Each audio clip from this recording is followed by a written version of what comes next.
আসসালামু আলাইকুম। শীতের সাথে সাথে অ্যাজমা বা হাঁপানি রোগীর শ্বাসকষ্টের প্রকোপ আরও বেশি বৃদ্ধি পায়। তাই যারা অ্যাজমা বা হাঁপানি রোগী রয়েছেন তাদের শীতের শুরু থেকেই কিছু প্রস্তুতি গ্রহণ করা বাঞ্ছনীয়।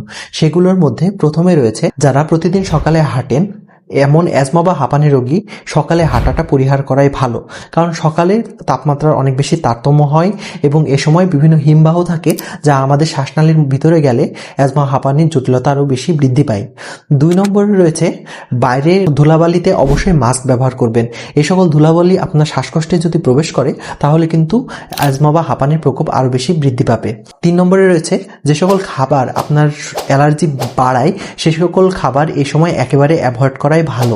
4 নম্বরে রয়েছে অবশ্যই নিজেকে স্যাঁতসেঁতে পরিবেশ থেকে একটু দূরে রাখুন।